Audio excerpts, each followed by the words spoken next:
Hello friends, आप सभी का स्वागत है हमारे यूट्यूब चैनल विजार्ड क्लासेस पर। दोस्तों, ये क्लास जो है बीपीएससी कंप्यूटर और एसटीईटी कंप्यूटर के लिए जो है ये क्लासेस है। आज के सेशन का पहला क्वेश्चन है, dynamic RAM is more preferable than static RAM why. यानी कि डायनेमिक रैम जो है उसे ज़्यादा प्रीफर किया जाता है स्टैटिक रैम से, क्यों? ऑप्शन ए है, D RAM is of the lowest cost lowest density.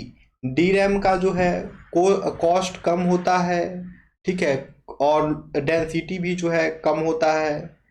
Option B है, D RAM is of the highest cost reduce size. D RAM का जो है कॉस्ट हाई होता है और साइज रिड्यूस होता है। ऑप्शन सी है, D RAM is of the lowest cost. D RAM का जो है कॉस्ट कम होता है और डेंसिटी जो है हाई रहता है, इस कारण से। ऑप्शन डी है, D RAM is more flexible and lowest storage capacity. D RAM जो है वो ज़्यादा फ्लेक्सिबल होता है और लोएस्ट स्टोरेज कैपेसिटी होता है, ठीक है। तो दोस्तों, इसका करेक्ट आंसर जो है वो हो जाएगा, D RAM is of the lowest cost highest density. D RAM का जो है कॉस्ट जो है लोएस्ट रहता है और डेंसिटी जो है काफ़ी हाई रहता है। इस कारण से जो है डायनेमिक रैम को जो है ज़्यादा प्रेफर किया जाता है as compare to static RAM. Okay, D RAM जो है उसका कॉस्ट कम होता है और डेंसिटी काफ़ी हाई होता है, इस कारण से जो है डी रैम को ज़्यादा प्रीफर किया जाता है as compare to static RAM. तो वही बात यहाँ पे लिखा है कि dynamic RAM is often preferred over static RAM because it is less expensive, consumes less power and has a higher storage capacity. तो यही बात यहाँ लिखा है, डायनेमिक रैम जिसे डी रैम कहा जाता है उसे जो है ज़्यादा अक्सर जो है ज़्यादा प्रीफर किया जाता है स्टैटिक रैम के कंपेयर में, क्योंकि डी रैम जो है वो लेस एक्सपेंसिव होता है, पावर भी जो है बहुत ही कम कंज्यूम करता है और इसके पास जो है स्टोरेज कैपेसिटी जो है काफ़ी हाई होता है। इसलिए जो है डायनेमिक रैम को जो है ज़्यादा प्रीफर किया जाता है। नेक्स्ट क्वेश्चन है, the D RAM store it's binary information on. The D RAM store it's binary information on. यानी कि ये डी रैम जो है वो अपना बाइनरी इंफॉर्मेशन जो है कहाँ पे स्टोर करता है। डी रैम जो है वो अपना बाइनरी इंफॉर्मेशन जो है कहाँ पे जो है स्टोर करता है। ऑप्शन ए है मॉसफेट, ऑप्शन बी है ट्रांजिस्टर, ऑप्शन सी है कैपेसिटर, ऑप्शन डी है बीजेटी। दोस्तों, तो इसका करेक्ट आंसर जो है वो हो जाएगा कैपेसिटर। इसका करेक्ट आंसर जो है वो हो जाएगा कैपेसिटर। यानी कि डी रैम जिसे डायनेमिक रैम भी कहते हैं वो बाइनरी इंफॉर्मेशन जो है कैपेसिटर पर स्टोर करता है, ठीक है। डी रैम जिसे डायनेमिक रैम भी कहते हैं वह बाइनरी इंफॉर्मेशन जो है कैपेसिटर पर स्टोर करता है। और एस रैम जो है दोस्तों, यानी स्टैटिक रैम जो है वो ट्रांजिस्टर पर स्टोर करता है। Okay, dynamic random access memory D RAM stores binary information on capacitor in the form of electric charges. तो डायनेमिक रैम जो है अपना बाइनरी इंफॉर्मेशन को जो है कैपेसिटर पर स्टोर करता है इलेक्ट्रिक चार्जेज के फॉर्म में। नेक्स्ट क्वेश्चन है, most modern operating system employ a method of extending RAM capacity known as. Most modern operating systems employ a method of extending RAM capacity known as. यानी कि ज़्यादातर modern operating system है वो जो है एक method को एम्प्लॉय करते हैं रैम कैपेसिटी को एक्सटेंड करने के लिए, यानी कि रैम के क्षमता को जो है एक्सटेंड करने के लिए मॉडर्न ऑपरेटिंग सिस्टम जो है एक टेक्निक का यूज करते हैं। उस टेक्निक को जो है क्या कहा जाता है, ठीक है, वो पूछ रहा है। ऑप्शन ए है मैग्नेटिक मेमोरी, ऑप्शन बी है वर्चुअल मेमोरी, ऑप्शन सी है स्टोरेज मेमोरी, ऑप्शन डी है स्टैटिक मेमोरी। तो दोस्तों इसका करेक्ट आंसर जो है वो हो जाएगा वर्चुअल मेमोरी। इसका करेक्ट आंसर जो है वो हो जाएगा वर्चुअल मेमोरी। यानी कि ज़्यादातर मॉडर्न ऑपरेटिंग सिस्टम जो है वो अपने रैम की कैपेसिटी को जो है एक्सटेंड करता है, उस मेथड को जो है वर्चुअल मेमोरी कहा जाता है। ठीक है, वर्चुअल मेमोरी के माध्यम से ही जो है मोस्ट मॉडर्न ऑपरेटिंग सिस्टम जो है, यानी कि आज के टाइम में जितने भी मॉडर्न ऑपरेटिंग सिस्टम हैं वो लोग जो है वर्चुअल मेमोरी के माध्यम से ही जो है अपने रैम की कैपेसिटी को जो है इंक्रीज करता है, एक्सटेंड करता है। ठीक है, तो यही बात यहाँ पे लिखा गया है कि most modern operating system employ a method of extending RAM capacity is known as virtual memory. यानी कि ज़्यादातर मॉडर्न ऑपरेटिंग सिस्टम जो है वो अपने रैम को जो है एक्सटेंड करते हैं, रैम की कैपेसिटी को जो है एक्सटेंड करते हैं, उसे वर्चुअल मेमोरी कहा जाता है। Virtual memory is seen as part of main memory, but it is actually a secondary memory. Virtual memory जो है ऐसा दिखता है कि वह मेन मेमोरी का ही पार्ट है, बट रियलिटी में जो है वो सेकेंडरी मेमोरी का पार्ट होता है। ठीक है, वर्चुअल मेमोरी जो है दोस्तों ऐसा प्रतीत होता है कि वह मेन मेमोरी का ही पार्ट है, बट इन रियलिटी वो सेकेंडरी मेमोरी होता है। ठीक है, तो ज़्यादातर ऑपरेटिंग सिस्टम जो है वो अपने रैम की कैपेसिटी को जो है एक्सटेंड करते हैं, उस मेथड को जो है वर्चुअल मेमोरी कहा जाता है। और वर्चुअल मेमोरी जो है दोस्तों वो ऐसा प्रतीत होता है कि वो मेन मेमोरी का पार्ट है, बट एक्चुअल में जो है वो सेकेंडरी मेमोरी होता है।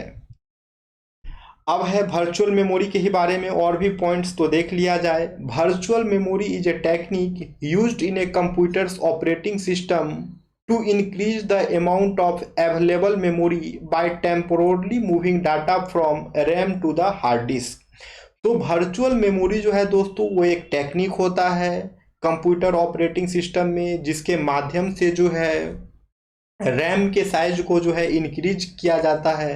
तो कैसे इंक्रीज किया जाता है, तो रैम के जो भी डाटा है उसको टेम्पोरली जो है हार्ड डिस्क में जो है ट्रांसफ़र कर देता है, और उसके बाद जो है रैम का साइज जो है दोस्तों इंक्रीज हो जाता है।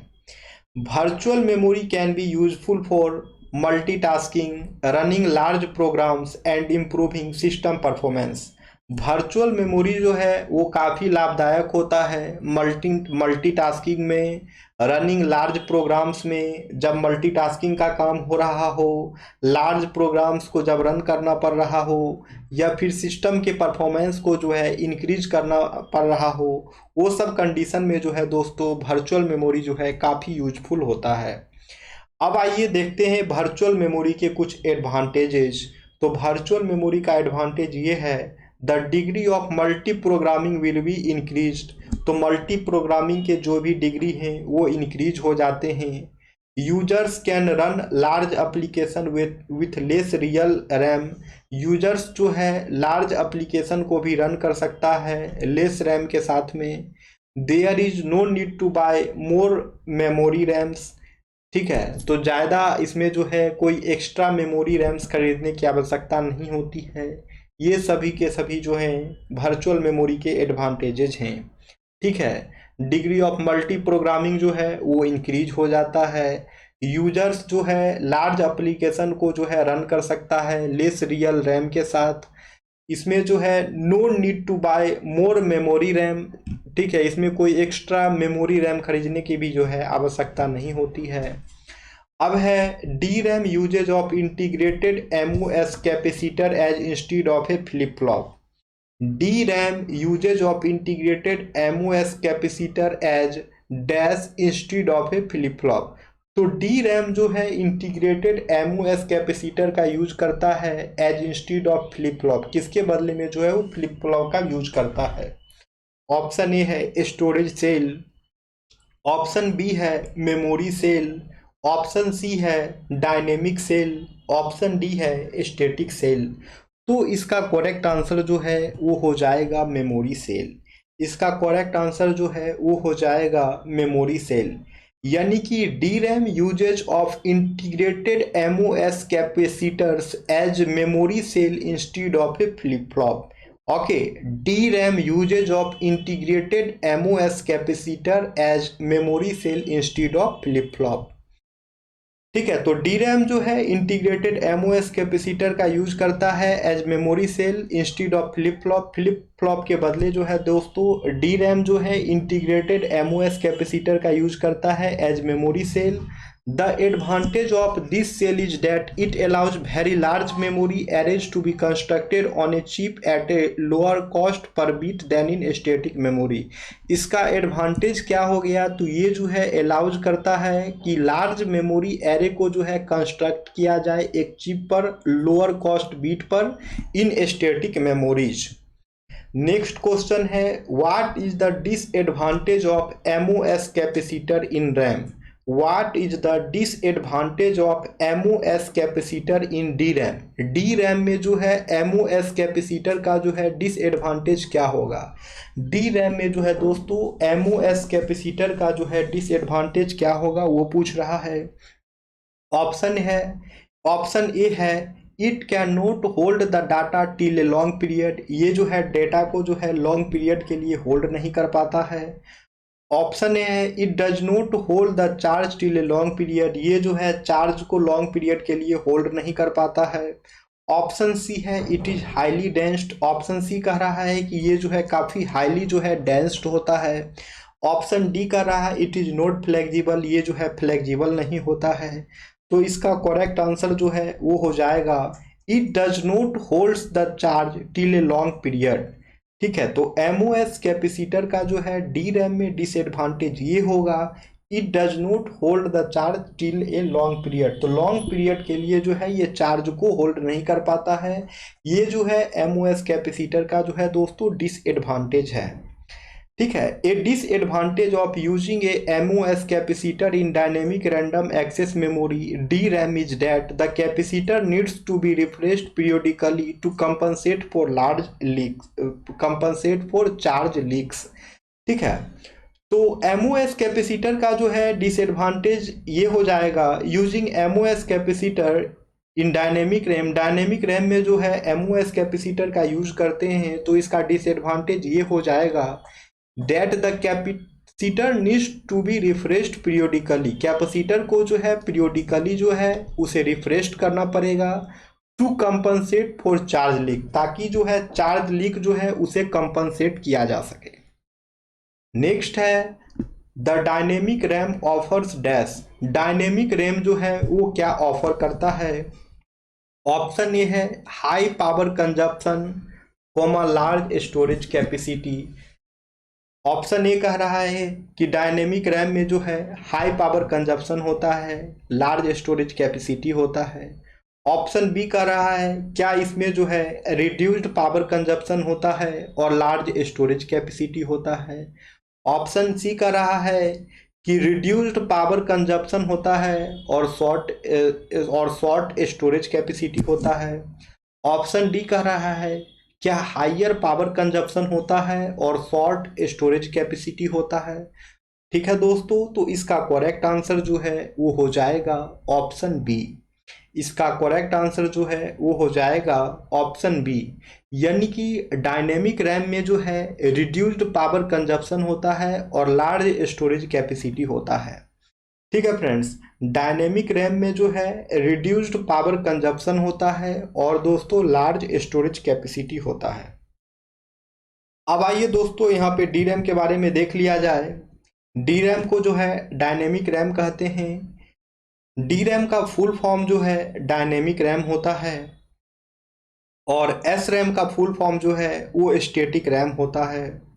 Dynamic RAM have advantage over static RAMs in terms of cost, power consumption and storage capacity। तो डायनेमिक रैम का जो है दोस्तों एडवांटेज होता है स्टैटिक रैम से टर्म्स ऑफ कॉस्ट के मामले में, पावर कंजप्शन के मामले में और स्टोरेज कैपेसिटी के मामले में। इन सब मामले में जो है डायनेमिक रैम का जो है काफ़ी एडवांटेजेज होता है as compare to static RAM. D RAM is less expensive to manufacture than S RAM.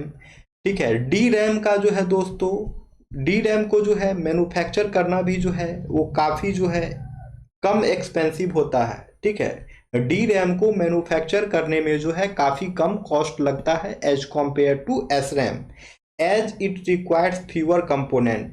जैसा कि डी रैम में जो है फ्यूअर कंपोनेंट्स का यूज होता है as compare to S RAM. D RAM also consumes less power than S RAM. D RAM जो है पावर भी जो है बहुत ही कम कंज्यूम करता है as compare to S RAM. S RAM के कंपेयर में जो है डी रैम पावर भी जो है काफ़ी कम कंज्यूम करता है, as it only needs power to refresh the memory cells periodically.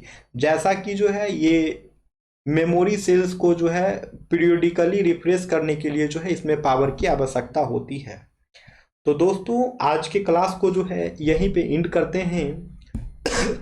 जो भी लोग नए हैं चैनल पे, चैनल को सब्सक्राइब अवश्य कर लें ताकि आने वाले वीडियो का नोटिफिकेशंस जो है आप सभी तक मिलता रहे। ओके फ्रेंड्स, तो फिर हम लोग मिलते हैं नेक्स्ट वीडियो में। Thank you everyone. और कोशिश रहेगा ऑपरेटिंग सिस्टम के साथ साथ अभी रैम रोम पे बहुत सारे एमसीक्यू कर रहे हैं, साथ में हम लोग डीबीएमएस भी करें, नेटवर्किंग भी करें, सारा सीरीज चलेगा। आप लोग कंटिन्यू चैनल से जुड़े रहें। Okay friends, thank you everyone.